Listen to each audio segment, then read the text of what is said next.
സത്യത്തിൽ ഇതൊരു 3 നിലയുള്ള ഒരു വീടാണെന്നുള്ളത് പലർക്കും അറിയില്ല. ഇവിടെ വരുമ്പോൾ ഏതോ കാട് പിടിച്ചെന്നാണ് ഇത്ര നാളും വിചാരിച്ചത്. ഇത് പൂത്ത് കഴിഞ്ഞപ്പോൾ മാത്രമാണ് ആൾക്കാർ ഇതിൻ്റെ അകത്ത് ആൾവാസം ഉണ്ടെന്നുള്ളത് മനസ്സിലാക്കിയത്. പിന്നെ എല്ലാ വർഷവും പെയിൻ്റ് അടിക്കേണ്ട ഒരു ആവശ്യമൊന്നും ഇല്ല ഇതിപ്പം. AC ആണെങ്കിൽ തന്നെ നമ്മൾ കുറച്ച് നേരം ഇട്ട് കഴിഞ്ഞ് ഓഫ് ചെയ്ത് കഴിഞ്ഞാൽ നമുക്കൊരു 5-6 മണിക്കൂറത്തേക്ക് AC ഒന്നും ഇടേണ്ട ആവശ്യമില്ല. രാവിലെ ഒത്തിരി കുരുവികളും ഇഷ്ടംപോലെ തേനീച്ചയാണ്. അങ്ങനെ രാവിലെ ഒരു പ്രത്യേക ഒരു അന്തരീക്ഷമാണ് ഇവിടെ. ഇത് വീടിൻ്റെ 3-ാം നിലയാണ്.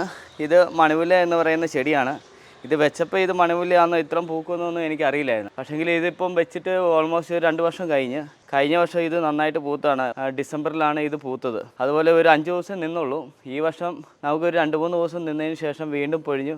ഇത് 2ാമത്തെ പ്രാവശ്യമാണ് ഇത് വീണ്ടും പൂക്കുന്നത്, ഒരു 10 ദിവസം ഗ്യാപ്പിൽ. നമ്മൾ തണൽ കിട്ടാൻ വേണ്ടി വെച്ചതാണ്. ആക്ച്വലി ഇതൊരു കനേഡിയൻ സ്റ്റൈലിൽ വെച്ചതാണ്. ഫുള്ള് ഗ്ലാസ് ആയിട്ടുള്ള ഒരു വീടാണ്. ചൂടുമൊക്കെ കാരണമാണ് ഞാൻ ഇങ്ങനെ ഒരു പ്ലാന്റ് വെച്ചത്. ഒരിക്കലും എനിക്കറിയില്ലായിരുന്നു ഇത് ഇത്രത്തോളം പൂക്കും എന്നുള്ള കാര്യമൊന്നും എനിക്കറിയില്ലായിരുന്നു. ചെറിയ ഇത്രയുള്ള ഒരു ചെടിയായിരുന്നു. ഇത് പെട്ടെന്നാണ് ഇത് വളരുക. ഇതുണ്ട് ഇത്രത്തോളം വണ്ണമായി. അപ്പോൾ എല്ലാ വർഷവും ഇത് പൂക്കുമ്പോൾ വളരെ സന്തോഷമുണ്ട്.